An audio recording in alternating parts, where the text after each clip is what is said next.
Good day, everyone. This is Mariana Price. I'm from Africa Moringa Hub, and I've also got the Shine Africa campaign going in Africa, planting moringa trees, bring awareness and bring knowledge across to people. And that's what we do at Africa Moringa Hub as well. And we've got a lot of knowledge that we have in a data bank at Africa Moringa Hub. It's been going for many, many years. We've been working with communities, encouraging communities to work with Moringa, start growing it and understand it, and teaching. And I think the awareness is starting to pay off. There's been a lot of talk and hype about Moringa lately. And what we need to do now is decide to bring in people from one country, from Kenya this time, and ensure that we can have a talk and see how can Moringa help everybody in one country and work as groups together and bring the knowledge and efforts across the country so that government and everybody else can actually join in. And we start on the ground, because it's very, very important to start on ground level, because that's where the problems are. When we notify and we understand the problems, that's when we can go higher and bring the changes into place. Now, I've got Carolyn Olang. She's from Rongo area in Kenya. And welcome, Carolyn. You actually brought everybody else online. There are some of the people that we will allow in just now as soon as they are ready to come online. And Carolyn, what the reason for all of this is because you're working in permaculture. You're working on the ground. You're also working in Uganda in a refugee camp where you help the people, assist them, especially in permaculture. You're a teacher in permaculture. And we really appreciate, what the work that all of you are doing on the ground and helping the people in communities. You work in deep rural, you work with struggling communities. And I want to know from you, what do you find is difficult? What is the challenges? What is the daily issues that you're dealing with when it comes to health and wealth and any challenges? I'm going to put you to the floor and introduce yourself, where you're from, what you're exactly doing, and in which area you're working. And let's have a chat about it. Thank you, Carolyn. Okay. My name is Carolyn Olang. I like to call myself the mother of female permaculturists in Kenya, maybe Africa. Reason being is that I'm a gender rights activist from way back. So when I started practicing permaculture, I realized that females were not well represented even during trainings. So we got together with some other two great ladies, and we decided that we want to start training women, because when women are the ones who are usually at the forefront of family challenges, especially when it comes to issues, food and malnutrition. It's the mamas who usually face the challenge. So we are trying to train the women so that the challenges of conventional agriculture, where you put maybe monoculture, you put maize and beans maybe on a field, then during harvest time the field lies fallow, there's nothing growing on it, and of course this are not able, what is gotten from this kind of agriculture is not enough to take care of the family's needs. So those are just some of the challenges that we come across with women in the room. And then of course we have to realize that Africa just for the mute longest yourself. Sorry, Carolyn, and unmute yourself. Hello. Okay. I just wanted Anna to mute herself because her voice was coming through. Okay. Anna?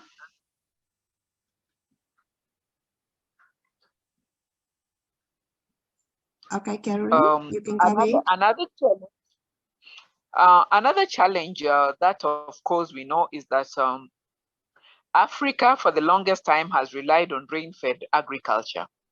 And right now, with climate change issues, we are never just sure when, we cannot predict the rainy seasons and the dry seasons. Yes. And right now, we know there's been a drought that has quite taken a toll, a very bad toll on the rural African communities.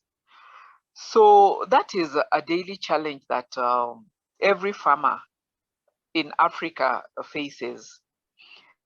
So when we got together, we realized that with permaculture and planting food forests, we are able to change the narrative of the African woman. One, the food forests create abundance for the ladies. There is always something that they are able to harvest from that one shamba, or we call garden shamba in Kenya. Shamba is Swahili for a farm. So okay. There's always that, there's always something that the ladies are able to harvest from that one shamba at any one time. That is the first advantage of permaculture and the food forest. The other thing is that there's always a variety of food growing on any one shamba at any one time. So this takes care of the nutrition needs of the family.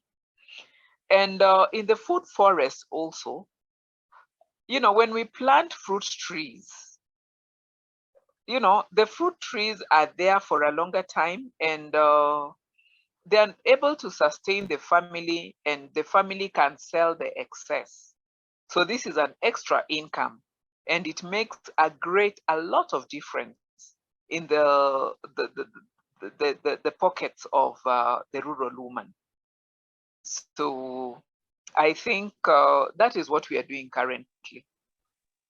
Yes, and I think when you talk about the food forest and you do permaculture, I mean, you basically fixing the soils, because you interplanting, intercropping, and all that type of thing. And that is something that we really need to look at and push. And the reason why I've asked you to explain a little bit is because Moringa we can bring in. It's an easy crop in Kenya. It's not difficult to grow it in Kenya in a lot of the areas, unless you first have to just make sure that your tree is established. Once your tree is established, then it'll be fine. You can plant plantains and all that with it, so that can support your your water in your plant, and to make sure that your plant is well cared for and looked after. You've worked a little bit with Moringa. Tell us a little bit more about how you found, how was it when you started to implement it and work with it? Okay, I'll tell you a little bit about my experience with Moringa, but the person who actually is an expert in this field is Alice. That's why she's on board. But yes, give me your taking, and then Alice is going to give us her full taking on it. Okay. Yes. So I could say a pedestrian's view on Moringa. Moringa, we know, is very good because we are trying to promote tree crops in our food forests, things like chaya and Moringa, because they'll continuously give food for a longer period of time than other vegetables, you see. Yeah. The other thing, Moringa can be dried, and the dry powder can be used in sauces.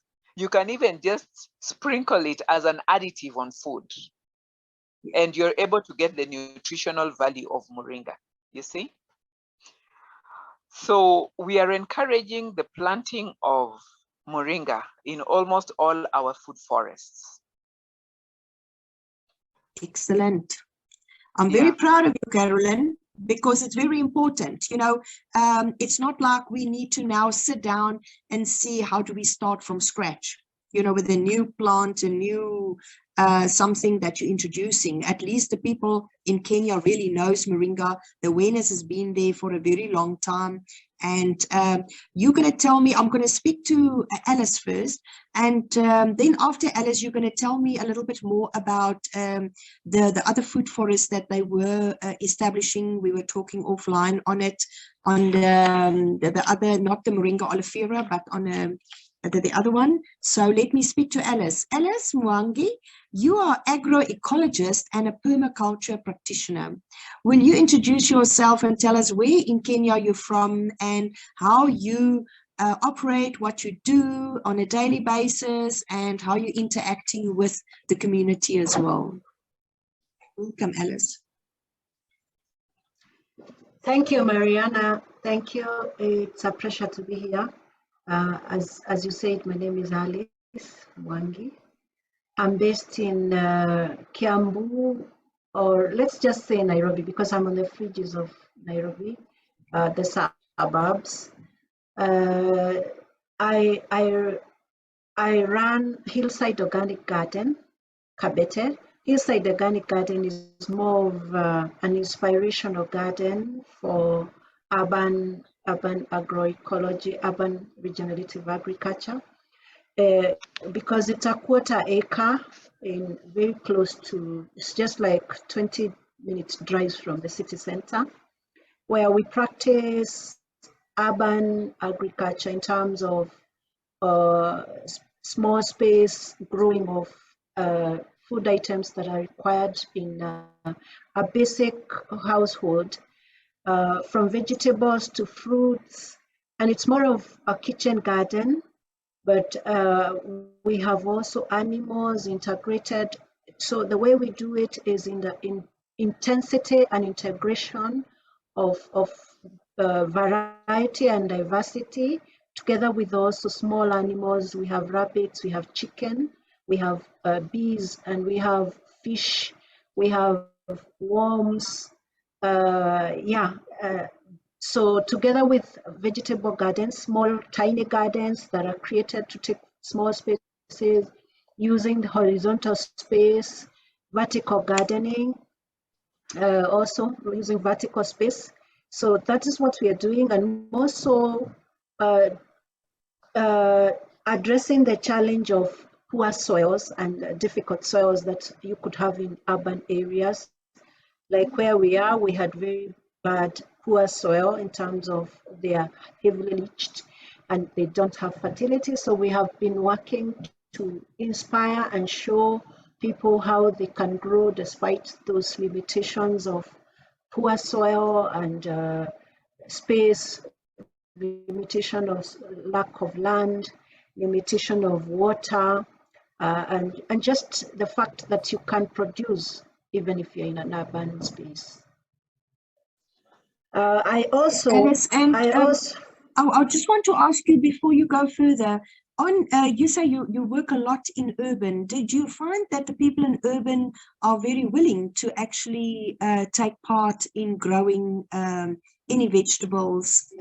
Because I suppose since COVID, people are more aware of it at the moment, of growing vegetables and bringing health into their diets. Yes.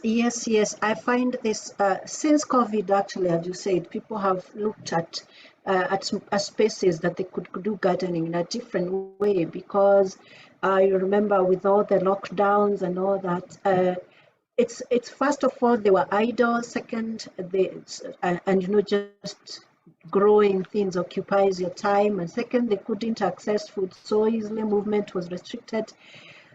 So a lot of people began thinking growing, but as you saw, basically there's still the big idea in agriculture that you have to use fertilizer, you have to do just the conventional agriculture. So where we come in is to change that mentality, that you really don't need to spend to bring in inputs that are expensive, that you have to buy. You can start with the scraps in your kitchen. your scraps and what you peels of vegetables, peels of fruits. You can start with that to create soil, that's where we are working. That's the space we are working in. And when you talk about perenniality, growing fruit trees also in small spaces, a tree like Moringa is a tree like that can really work also in urban spaces, because it's not this huge tree. It's something you can grow even next to the house without much problems. And of course, you do a lot of pruning on it, so as you consume it. So it really can be managed and can take small spaces. But beside just doing the urban agroecology, I've been also involved in rehabilitation and regeneration of dry lands that are really eroded and that needs rehabilitation. We've been working on a project in West Pokot to rehabilitate very, very eroded landscapes with deep gullies and all that. Of course, we are not the first ones who've been there. There have been other projects before. And Moringa has featured quite a bit in land restoration and rehabilitation of degraded lands. First, because it's of its multifunctionality, that you can have it as a food plant, you can have it as a water works on cleaning water. And when we talk about cleaning water, is a very huge thing here in Kenya, especially in the dry lands. It's actually huge, because the kind of water that the people in the dry lands use is brown water from ponds, from ponds that are dug on the ground. So it's surface water. It's usually brown. And they need something to clear the water without really spending money on how to clean the water. So that becomes a very, very, very useful function. The other function is the food, the fact that it can be dried, the fact that it's a very nutritional vegetable. And then the other important thing is also the way it grows, its function in ecology, in the ecosystem, in terms of it helps the soil hold together. It can encourage other plants. Moringa being a pioneer tree, it encourages other trees, other vegetations to grow. So it's like it's making way for other plants, and being also a tree that really mines nutrients. It brings them on surface for even use of green manure. When you use the leaves as manure or as mulch, it helps fertilize the soil. And we know when we're talking about dry lands, especially in Kenya, the soils are shallow, they are not mature, and a lot of them are eroded, as I told you about. So we need, this can be a very good, or it is a very important feature, Moringa, to the work of rehabilitating the dry lands, or the drier lands, let me just call them that. They may not be totally dry, but they are drier. Yes, we understand. Yes. Yeah, it is, Alice, and you know, the thing is, the more we talk about it, the more we should implement it. And we should start speaking, you know, to other people that are also implementing, other organizations that are restoring. And we need to speak to government. You know, we need to raise our voices. We need to, you know, stand strong, and we need to stand solid, and we need to bring these changes across. Because look, Moringa, the more they can grow it, the more we can bring innovation. The more innovation there are, the more there will money that will be there on the ground for the people.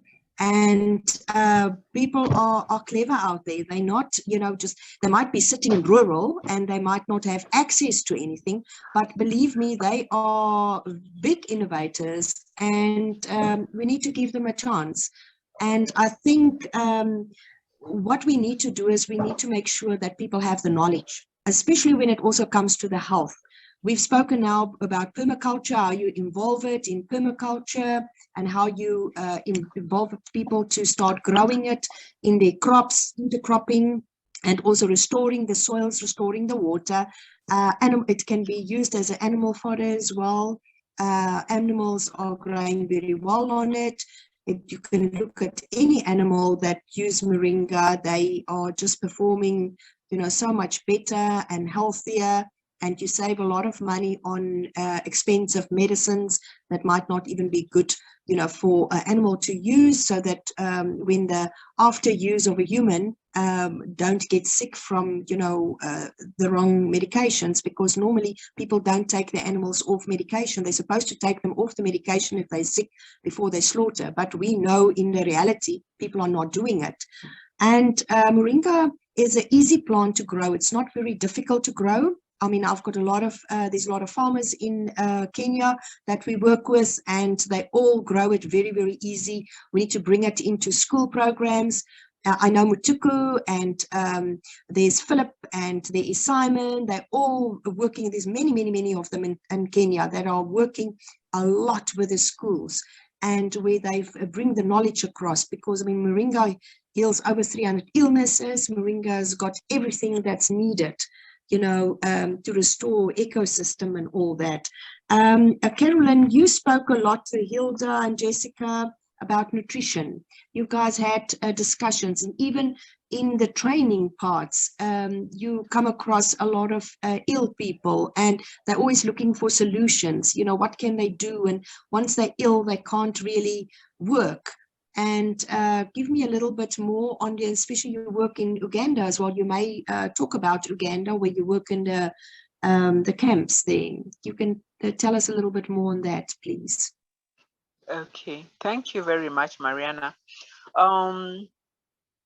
Yes, the reason why we are targeting women, as I had said earlier, when the children or the family gets sick, the burden is upon the woman. And we believe that you are what you eat. And that is why we are introducing all these different, wonder foods like moringa into the food forest, because it staves off a lot of illnesses. It corrects a lot of illnesses that were previously there. So you're able to be healthier, more productive, Now, with my work in Nakivale refugee camp, what we realized is that the UN is giving the refugees something like about maybe $4 a month. And that is, you're meant to survive on the $4 a month, $4 a month, per person. When you look at the $4 per month per person, that would not even buy a proper meal for a big family, one meal. So that is why we thought about going into the refugee camps and teaching them how to grow food on the small spaces that they have. I have been going there. In fact, in my last trip there, the first trip I carried, I carried some Artemisia seedlings, because there's a lot of malaria there. But the last trip I did, I carried moringa seedlings, to go and plant in the food forest. The reason is the refugees are not eating healthy. They're unable to eat healthy because of the kind of circumstance they find themselves in. Hence, when we teach them how to grow their own foodstuffs, a variety, of course, superfoods like Moringa, then they're able to be more healthier. They're able to be more productive, even in their small farms, even as they wait for being processed by the UN to whatever place that they'll go to. But they are able to have some quality of life just because they are able to grow their own foodstuffs, good food that is. Thank you. Thanks, Carolyn. That is something very important to understand, that the money is drying up, because the more and more I speak to different organizations that used to hand out cash or hand out food parcels, are not doing it anymore. Even the churches are not really handing out anything anymore. Everybody has turned to rather teach how to grow, teach how to understand, how to support yourself out of a garden. But there are challenges when it comes to that. The poor soils, there might not be water, access to water. And when you create a food forest, at least the plants can sort of survive eventually on its own, because the forest is there to look after itself, in the process. But people need to understand seeds. They need to understand how you keep the system going. And I'm going to ask Alice to answer me on that, especially, how do you teach people to keep going, to keep understanding, to not just harvest and then it's finished, because a lot of people don't understand that they have to keep the cycle going. They have to intercrop, they have to plan, they have to have the knowledge, and that they lack.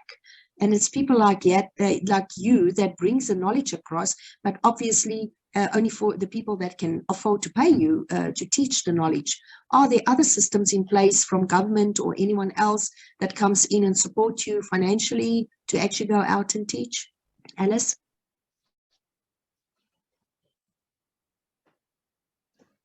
Unmute yourself. Yeah, Mariana, thank you for that question.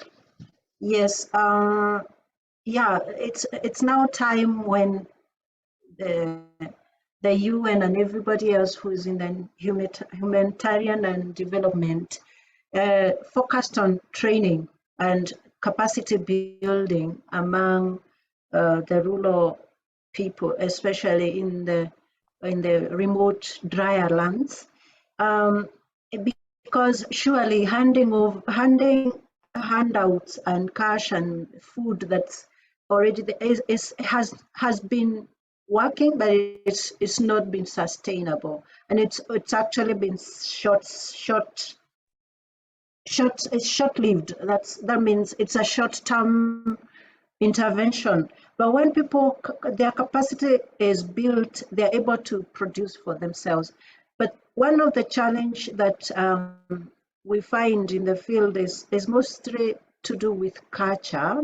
People are not culturally used to even something like Moringa. It takes a while for someone to really enjoy it as a vegetable when they have never used it, and when to really be convinced that it's very healthy, it's working, it can sustain you in the drier times when you don't have other growing vegetables. So there's a cultural barrier that we have been working on, even as we train, and that's why it makes the results a bit slow. And that has also not been, with slow results, there's not so much support, but and government doesn't work with slow things. Sorry to say so. You can go ahead, Alice. Yeah, results are not, always like a finger snap. It takes a while, and that's why you see government is not so much keen, and donors and development partners have been getting fatigue. So I think what is happening right now is that we as Africans who are able to create capacity we are the entry point now. It's much better to engage us and involve us who can drive the change rather than try and come in as development partners and do the change yourself or intervene in terms of just providing the short-term needs of the community. But if we can work with people and us who are training a force, like now when Carol talks about training women, that's a force we are trying to create. Even among them, we'll be having trainers of others, so that this can become scaled up. When people like us can train others and others train others, it becomes a ripple effect, and it's more efficient in terms of investment of the monies that can be put in. So that's why we really are drumming support for this kind of trainings that we're doing. The fact that they are able to change lives, the people are able to be able to build capacity of the rural woman, and those ones that stand out among them can even become the future of training. And of course, you know, when we train a woman, we train her children too, in a way, because then she is able to pass the knowledge to her children. So a woman becomes the entry point that we are using, although not leaving the men behind also. So yeah, that has been it. What we are encouraging with, especially in projects like the ones we have in West Pokot, is rainwater harvesting, because the trees need rain, they need water. So such limitations that we find on the ground, we're trying to look for solutions on how the trees can be grown in the food forest, the kitchen gardens, and they can have perennial crops like trees growing using the water harvesting methods that we are training them, because the rain harvesting, because that's all they can do to overcome the water problem, and also trying to show them how to improve the soils.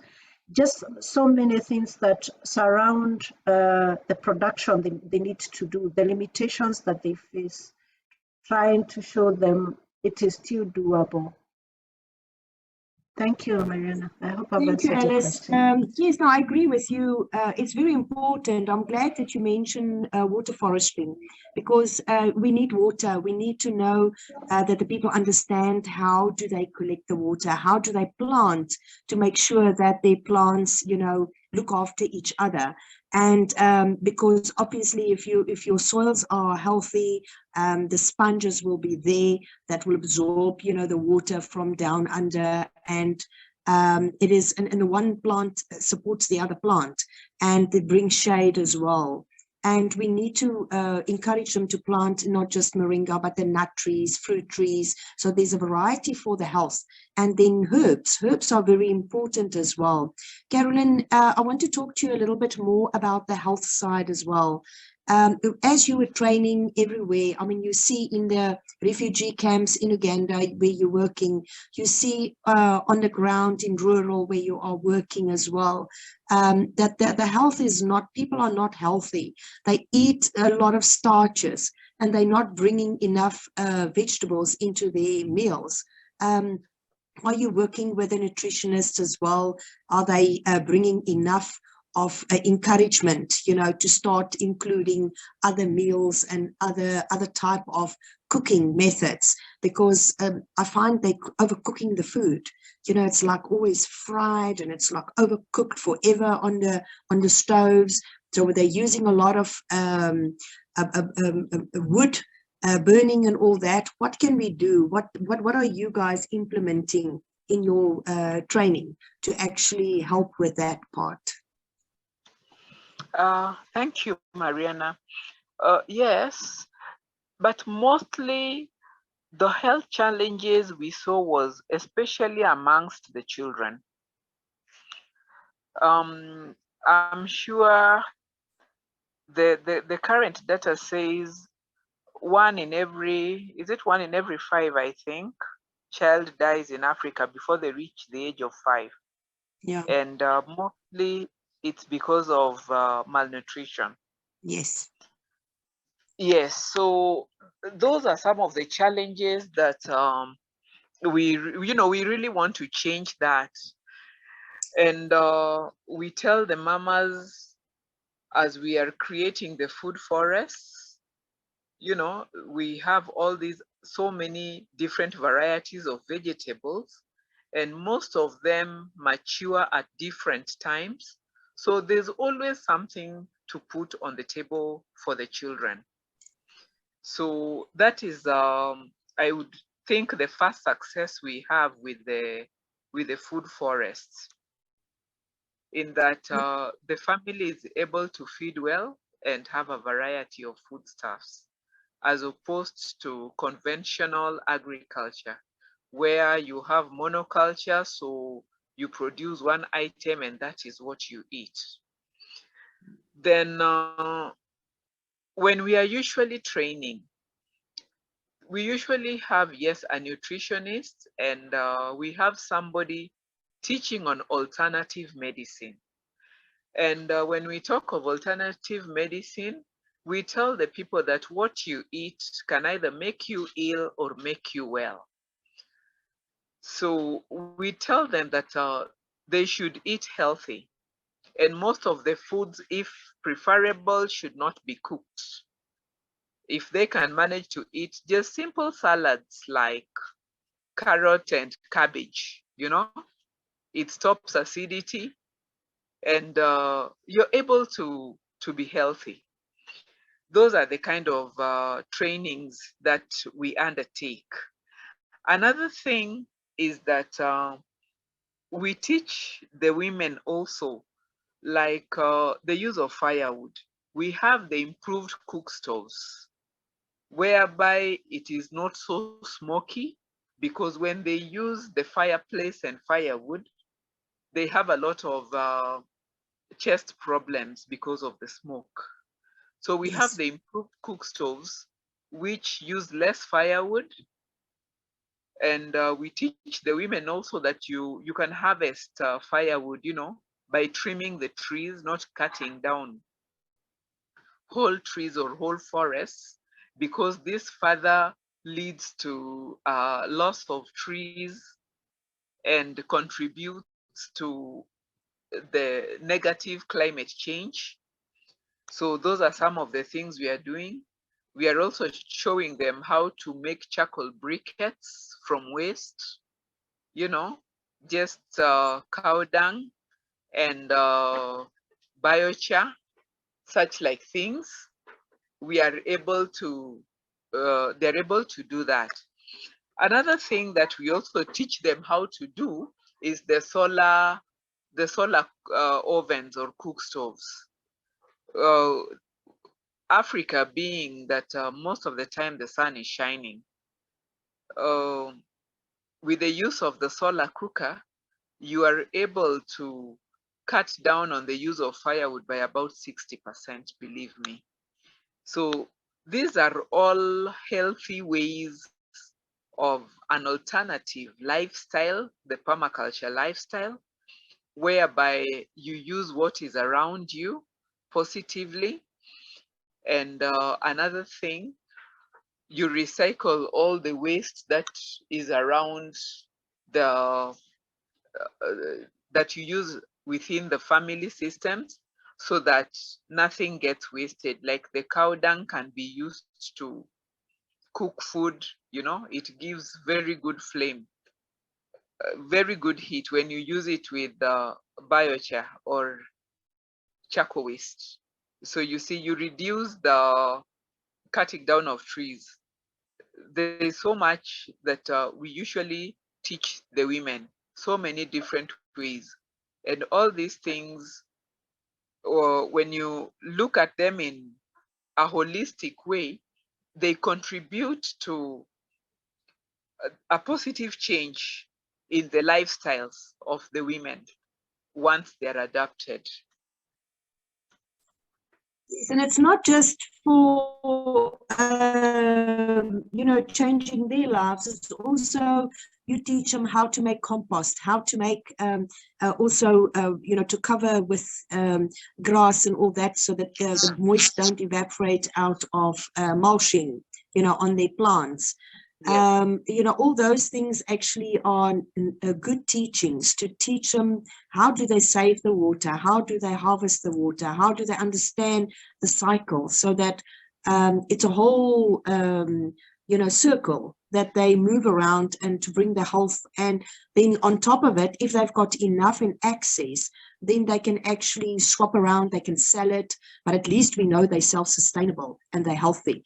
That already means that one can go out that's healthy in the house to go and work. And the rest, you know, they're not taking the money just to go to the doctors or go to hospitals.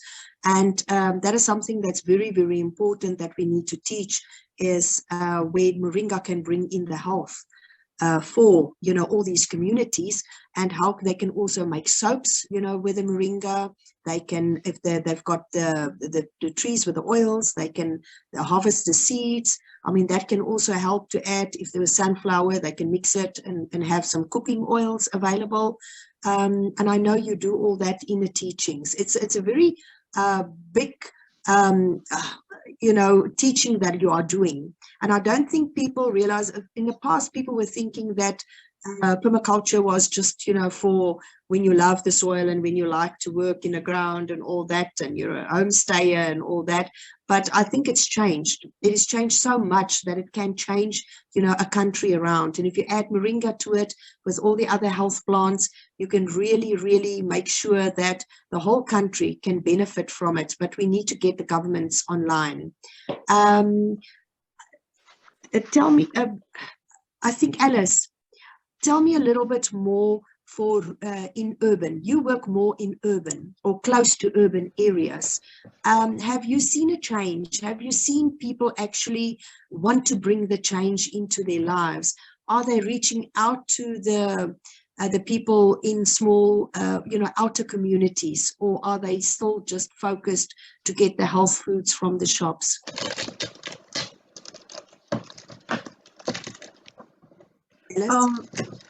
The urban situation is interesting because people, what they really are concerned about in urban areas more than anything is just food for the house because of the prices. If you look at even currently right now in Kenya, there's a whole lot of debate and even protest concerning food prices. And it's mostly not the rural people that now are hit, it's the urban, because the whole production system that was based on feeding the nation, where large-scale farmers produce and they feed the nation. The whole idea is collapsed in terms of even the food prices are so high. Even those large-scale farmers who produce tons and tons of maize and wheat for the urban population is not working anymore. So people have now to rethink a new way of providing urban food, including using so much space that has been wasted in the past, in terms of lawns, in terms of even just spaces that are just around, but we do nothing with them to contribute to food production. So with these changes coming in terms of, because of these challenges that we are facing, especially the food prices, it's driving a lot of people to think of how they can produce even basic vegetables. But it takes, as I told you, it takes a while for the government to follow because it's always late. Government's intervention comes late. Yeah, but this is going to happen, and it's continuing to happen. A tree like Moringa, its space in the urban area can be enormous. We haven't utilized this enough. The contribution it can make in urban space, because it's a tree that can even serve as an ornamental, just good to look at, if that is what someone needs to be convinced to plant a moringa. We can just it's good to have it in your lawn. It's good to look at. It has flowers, you know, all manner of ways to enter into because we are talking about cultural change. The biggest challenge I find about adoption of anything is culture. People are not, when people are not used to something, it needs a little bit of convincing, and that convincing takes time. But adoption happens at the end of the day. Yes, I agree, Alice. You know what the main thing is, we need to now make sure that we involve industry, the people that are manufacturing food products, that we involve them and say to them, these women are starting to grow. Open the doors for the rural people, open the doors for any growing in urban as well. And like you say, those open spaces, let's start growing there. Let's start implementing some systems, because if we can convince the industry to start using more and more products, good products like moringa, and include it in food, include it in bread baking, rusks, there's a lot of meals, like easy meals that children take to school, or even your school feeding programs. We need to include artemisia, moringa, and all these healthy products with our good vegetables and everything in it. And once that is included, you will see that industry will come up and about, and the demand will get bigger. And once the demand is growing, the imports are going to be less. People are going to start buying from local suppliers. And that is where, with Farmers Pride International coming in soon, and we are starting to form structures like your cluster farming, where people go into clusters, and then from those clusters they work together. Now they will go into production, not just for bag potato farming, but will be moringa farming, sunflower farming, and all that, so that they can make sure that they're all clubbing together. They can work together on these pieces of ground where everybody can have a small part of a piece of ground where they can actually start implementing. And I'm very happy to hear that, Carolyn and Alice, that you both are going out and doing a tremendous job out there. And I've seen it over the past 8 months. I've really noticed that Kenya and permaculture is huge. I mean, Kevin introduced me to you, Carolyn, and I spoke to him, and I see everybody on the WhatsApp group. It's a lot of permaculture going, a lot of teaching going, and I can actually congratulate all of you in Kenya to say well done. It's not just here in South Africa where I see a lot of training going on in the smaller areas, rural and in urban, but Kenya is really standing out, and well done to all of you. It does take a lot of effort, it takes a lot of input, and it does need money from outside to help. But we need to start standing on our own legs and say to people, come on, let's do this thing. Let's make the changes. Let's bring the changes in. And if there is industry happening, then we can rather export than to do all the import. And that's where food prices, that's where all the prices can be lowered. Because at the moment, remember, if there is nothing available, we have to bring it in. And price hikes have been scary. My son lives in England. I mean, there's times he cannot even get hold of eggs. And that was now lately. So it means that there is a big thing happening. And there's been times that you can't find certain foods on the shelves. And we need to encourage people to start growing across the board. But then our nurseries, are there enough nurseries? Carolyn, is there enough nurseries? Are people actually making seedlings? Because remember, that is discouraging a lot of times for people to sit and wait 4 to 5 months to have some harvest. If they could actually buy a seedling at a very low price. I did yesterday. I bought seedlings at a very low price in my town, and we brought it home, and they already planted it late yesterday afternoon. And I must say, I saw on their faces, it's Charles and Anna that is online here with us. And they were very happy because now they save like, 2 months period of time of looking after those seedlings, and now the growing period is going to be much quicker. And moringa is also very easy to grow. So let's talk a little bit about the nurseries that is out there. Okay. Yeah, that's actually one of the challenge that we are facing. It's not enough nurseries that have moringa. I mean, not to the tune we would need it, and so that's a challenge. But I see it can be overcome by just training farmers in the villages in their own small way to raise the seedlings themselves, because by availing seeds to them, because seeds are the starter. There are some places where I have gone and they have never heard of moringa. I've had to produce my seeds. I carry seeds wherever I go with me. Even now I have tons of seeds of moringa in my house. It's like it's in my bag, because if I find someone who want to start moringa, or who want to do any other tree that I like moringa, artemisia, the things we promote, I get into my bag and just give, because the seeds is where it's all starts. They can learn to do their own seedlings. What we need is not seedlings more so, we need seeds, and tons of seeds from where it's been produced. And we need, that means purchasing from the farmers that are producing.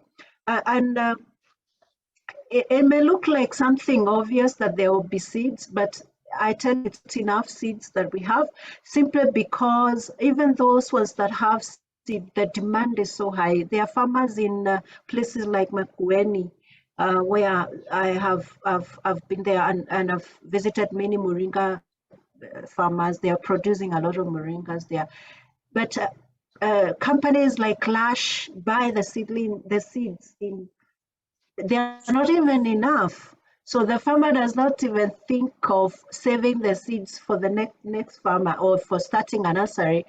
You find they've sold all the seeds before they are thinking, oh, we needed to plant. So the planting seeds becomes another, you sometimes even look for seeds and you don't find them enough. You find we need a lot of seeds of moringa so that we can raise enough seedlings all over the place, wherever the villages, wherever we can, as many as possible, small nurseries, whether they will be household nurseries, village nurseries, wayside nurseries, any type of nursery we can attend, we can give the seeds. So what we need mostly is seeds. Seed distribution is what we need. And then the other thing that we need, and I know many times, it's just the cultural awareness of it, that we preach this gospel that moringa is good for your health, moringa is edible, because there are people who still don't think it's edible. So, yeah, they still think, yes, you can give to the animals, yes, but for me, no, I'm not eating this thing. It's a tree. You understand cultural situation. Yes. And I think that's where the media, you see, Carolyn, that's where the media comes in. We need to get into the media. We also need to make sure that anybody that's a health nutritionist and all that, that we work with them, that we encourage them to actually go out there and tell the people that is important. But media, we have to make noise. We have to make noise, on the internet. And thank you for already using moringa in the systems and in the teachings and all that. I really appreciate the two of you that are really making an effort of it. And we're definitely going to make sure that we know that you will have access, to more seeds. Then I want you to tell us a little bit, Carolyn, about the Visinocopita, the other moringa, that there was a program where they brought it in. How many years ago was that? And what happened to that program? And who brought it in? I was not part of that program, so I don't know much about it. But I know a few people were growing moringa. But the way we were looking at it, when we are training women, we wanted to every family, you know, kitchen garden, food forest, to have some useful trees, you know, or not really trees, but let's say useful plants. Yes, useful edible plants. Yes, and part of the useful plants that we wanted the families to have, things like avocados, sunflower, you know, lemongrass, things that are useful. There can be some value addition, things that will make the rural woman not have to go to the shop to look for something without money, because money is a challenge, you know. But when you can grow your own avocados, you can be able to make your own avocado oil, you know.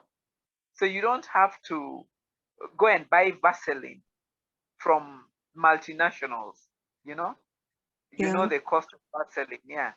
So basically, the kind of innovation that we are trying to do with the rural women is produce what you can consume. You either consume it fresh, and if you cannot consume it fresh, some value addition can be done. It can be stored for later use, and you can even sell the excess and have a few coins in your pocket. Yes. So basically, that's what we were thinking of. And I think Clark has also come in. So maybe you could, he could also tell us something about what he is doing with his farmers group. Is he online now? Yes, Clark is online, but he's using the wife's phone. Milka, okay, can you ask him to unmute and then he can talk to us? Okay.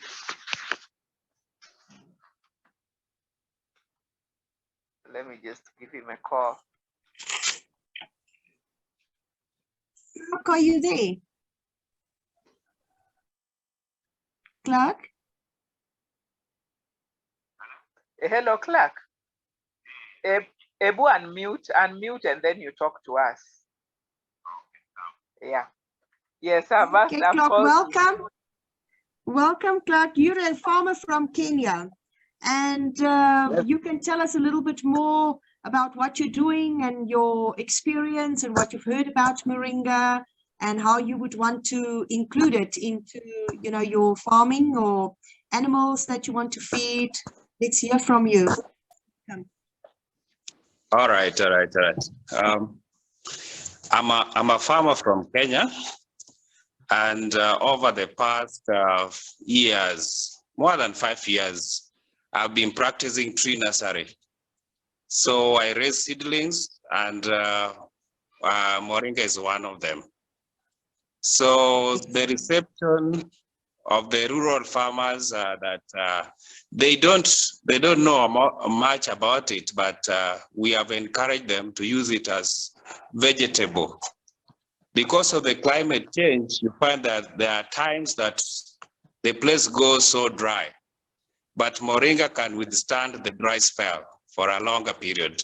And there's a way of pruning that makes you always have the fresh leaves. So it's about the management of that moringa that will enable you to have the leaves which you can use as a vegetable.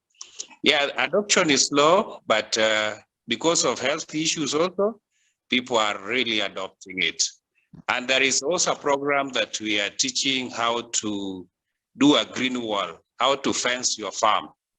So one, in that fencing the farm, innovatively, you use the 3 lines. You can use the outer line, you use the thorny things, thorny plants, but the middle one, you use the likes of moringa. So that the fence becomes, hello? No, I said, I'm impressed. Yeah, so it's a 3-lane. So the outer line, you use a thorny like the acacia, the likes of K apples. But when you come to the inner line, you use the Moringa, one of them, so that this Moringa can help you access the vegetable throughout the year. Yeah, and also in the making of, we do make the compost, which is like manure to the plants. One of the ingredients that we involve is the leaves of the Moringa. Yeah, it has a lot of nutrition, the nitrogen aspect of it. Yeah, so it's very useful so far, so good. And I think we are also trying, because I'm using a CBO. A CBO means community-based organization, which is called WACHNA. So in there, we have involved an aspect of cooking. We meet weekly, and there is one meeting which we do once in a month that we try to change the mindset of people, because if you tell somebody that this is being cooked and they have never seen, so practically we showcase how it is cooked and we eat it there. I remember last week, we cooked a blackjack, which people assume that is just a weed. But people really responded so well, like, we have known this thing to be a weed all our lives. So it can be cooked and it's nutritious. Then I asked them, you guys have the digital forms, the digital fonts, just Google their blackjack and find out. Yeah, and even the chief attended, the chief of the area, and said, I will always be attending these cookings. So, cooking in our community is set like that's a women thing. But when we do it as a group, it changes the mindset. Because even after learning, if you go home and tell your wife to cook certain, even Moringa, she will not. She say, we have never done this since we were born. So the only way is to bring the community together, cook together, eat together, and then at least the mindset is getting watered a bit. Yeah, so far so good, yeah. So there is the aspect of the nursery and the aspect of cooking, and now we can move it to a way of packing, because it can be solar dried, grounded, and be used as tea. Yeah. You know how people believe that if you talk about tea, they know it must be tea leaves, the one grown in Kenya mostly. But if you say there's a Moringa tea, just add a spoon into it, or any meal that you are taking, just add a spoon, just make it be part and parcel of it, integrate it. So I think there's a long way to go. There are just those aspects that we need to embrace and embrace quickly. Yeah. Thank you. I mean, this is good to hear that there's so much progress already. And like I said, I think Kenya is, really doing a great, well done on all of that. And, you will be blessed with all of that. And, if we can turn that cooking and invite people that are, are the big food suppliers,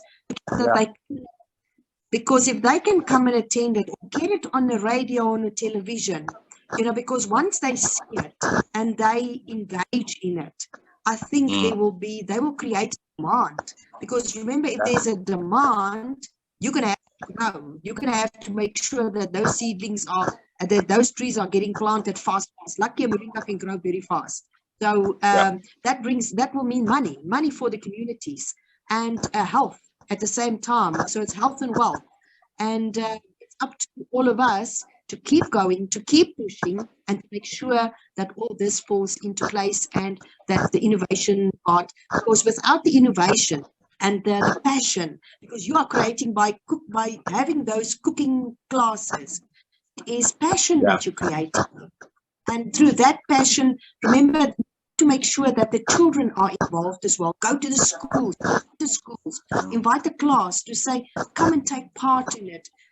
even if you don't charge a lot of money for it, you know, just to involve the children, because once we can involve our children, we make sure that they are healthy, and they will be the ones that will definitely, you know, bring the changes in future. Thank you so much for all the hard work. I'm very, very impressed with all of you there in Kenya. Well done for all the hard work. Can I ask someone else from that are taking part here in the discussions that are with us today who want to ask questions? I'm putting open the floor to some questions. Joshua, I see you are here. Welcome. Joshua is from Africa Moringa Hub, and Jeanette is also from Africa Moringa Hub. And the three of us are really pushing very hard to bring knowledge and awareness out there to the world. Welcome, Joshua. You want to say something? Are you there, Joshua? Is he off again? Jeanette? Oh, I see he's gone. He's off. I don't see him right now. He was on just now. I think he's got network problem.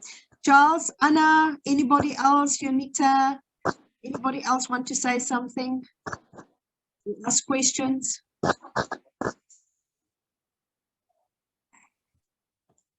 Who wants to ask a question? Is there anyone else who wants to ask questions? I think there's some network problems here. Tell me, you were actually in the whole time in the conversations. When you listened to Carolyn and to Alice, how did you think? You know, is it on par with what you are doing? Is there anything else that you want to see happening in support and all that? Clark? I heard Carolyn talking about cooking stoves. I think I got her right. Yes. The improved cooking stoves and all this. The part we're leaving out is the biodigesters, the biogas. Because now, if this farmer plant moringa among other things, then the moringa is going to be used also to feed the animals. The animal produces the waste, and this waste needs to be used in the biogas system, so that when we are cooking moringa now, it's a nice demonstration of the whole circle. That the same moringa is a fodder. From the fodder, we get the waste. From the waste, we put into biodigester. The digester now cooks the moringa for us to eat. And when the waste comes out of the biodigester, it's ready for use in the soil, in the garden. You just now apply it for planting. So even the problem of manure is getting solved. So I think we need to demonstrate, and one of the things that our CBO is trying to come up with is to have a whole holistic demonstration of the whole circle working. So that somebody say, wow, so without this, I can't meet this, but then if I try to do this, then I'm adding total value in the whole chain. So that, because if most of people buy firewood, buy charcoal, again, it's expensive. And it also depends with the changes. Like if it is raining, the price of charcoal shoots so heavily, and the price of firewood shoots so heavily. But if you have your animals where you are getting your waste and producing your own biogas, then I think you are more stable. Yeah, to these escalating prices that comes every now and then. Yeah. So that's exactly. aspect we need to, yeah. So we need to create in the village a place that demonstrates this. Because most people is seeing, they want to see is when they believe. Yeah. But even if somebody sees it in through YouTube or something, they still believe it's only happening somewhere else. Exactly. It's only happening somewhere else, but not here.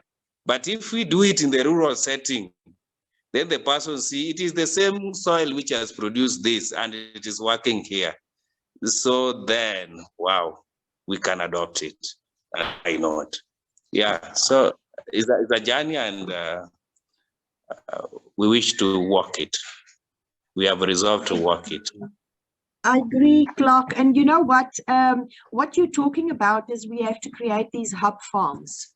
We have to create a hub farm where we know that you have your demonstrations going on a farm. Then after a demonstration, you know, all the different plantings, ways, you know, of some examples of what are the right things and the good things to do, different showcasings. And on that same hub farm, it can be that there is some machinery, like to press the oils, where there's, you know, where they can buy the ovens, or they can learn how to make these ovens, where they can learn the systems and all that type of thing. Plus, in the end of the day, if there's processing, then it can all happen on a hub farm. So if you have your clusters working together, maybe 2 or 3 or 4 clusters, depending on the size of the clusters. So people are still running their own individual non-profit association, you know, organizations. They can still run their own businesses. It's not like somebody comes in and take that away from them, but it just works together so that at these hub farms, they come and they bring their stuff to be processed. Once it is processed accumulatively, they can sell it together. Once you have a good quality, because you had training, you had understanding how to grow properly, all that can together, a few hub farms can sell together as well to, you know, offer a good price.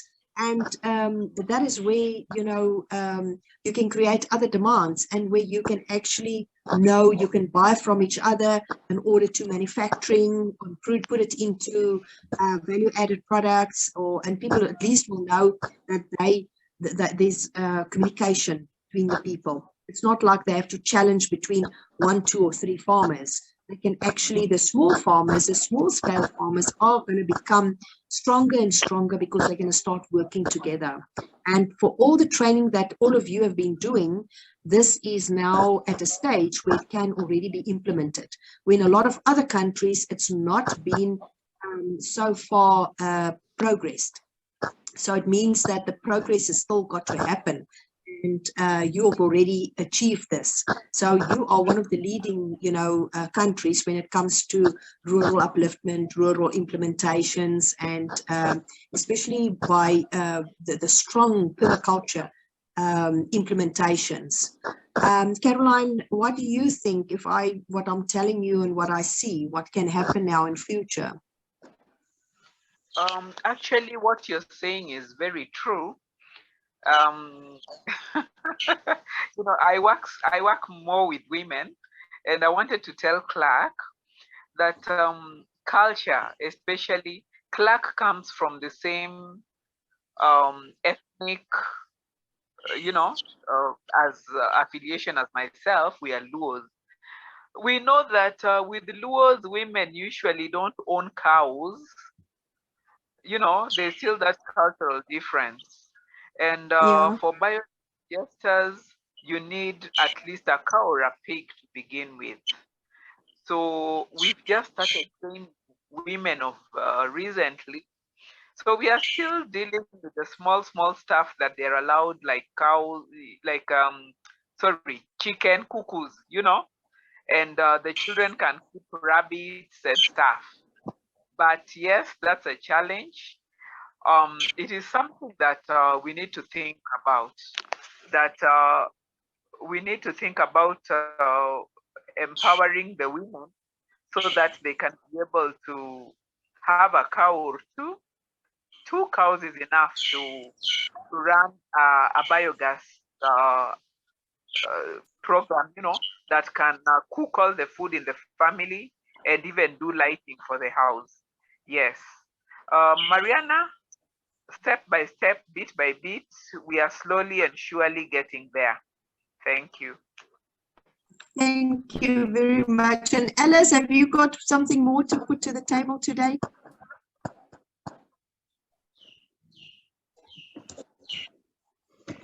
Yeah, yes, especially to the communities that are living in the drier lands of Kenya, the drier lands, the north and the northeastern. Challenges of water, challenges of poor soils and degradation continue really to put these people into situations of malnutrition, situations of poverty, especially when the drought continues like it's been. And part of it has to do with them overgrazing and all that and causing a lot of erosion, but it also has to do with their culture. And it has, and it's not really culture, it's their culture being breaking down, how they used to govern grazing, how they used to control who grazes where, do we graze when, has broken down because those ties and the cultural governance that existed that in traditional ways has broken down with modernity, and there's confusion even among them. So what has happened is that that confusion has brought mismanagement of resources among the way, because now the young people don't listen to the elder who knows what to do, kind of thing. And we have a situation there. And Moringa presents a very good opportunity. And I know this was done sometimes in the 90s by organizations like VI Agroforestry, promoted a lot of Moringa in West Pokot, but their terms were short, so they left the scene. And as you can see, some areas a lot of adoption happened, and where the areas where the adoption happened, they are better. The situation of forestry cover, vegetation is better. But going up north a bit, situation changed where there were no interventions in the 90s, and as with this drought that has passed, or it is still continuing in some places, it is high time that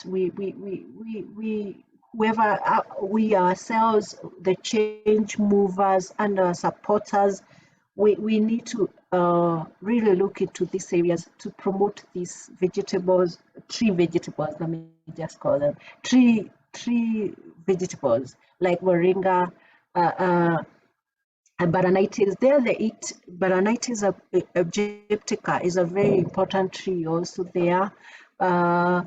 So we just need to go in and promote these multi-purpose trees that will not only give food, they will help with the water, they'll help with the soil and rehabilitation of the land without an increasing the fodder production for the animals. So more of needing to graze, especially goats that are browsers. They will eat the trees instead of the grass. So all those interventions and programs in those areas will do a lot of good. And my hope is that future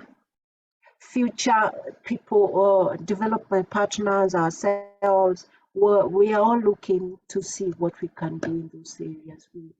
With scaling it takes a lot of working together, Alice. You know, we have to bring the right people in. We have to all work together. We have to push a lot of maybe sometimes boundaries when it comes, you know, to bringing innovation and government and like all these food industries, because remember, they're not used to it, but once they see the difference that it makes and the health value to it, it will be easy, you know, and that will bring, you know, also obviously people can grow more and they can make money out of it as well. And you know, my main focus is really the malnutrition, you know, and make sure that children and old people, because there's a lot of people in pain. And, you know, your moringa oil from the seeds are really, really addressing a lot of pain issues when it comes to arthritis and joint pains and that old people are suffering from. And, when they had broken bones in the winter, it's sore, painful and all that. So we need to address all of these things where people cannot afford. Children that are malnourished, they come from homes that you can't believe that they're actually malnourished. Is because the habits are so wrong at home. And all of you are bringing the changes, you're bringing the awareness. And I can just say one big thank you to all of you. I've been watching for the past few weeks, especially when I was introduced to more and more,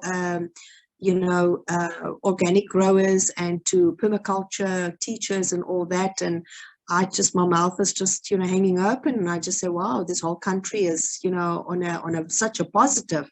And I love it. I absolutely love it. And I say thank you very much. And is there anyone else who wants to say something?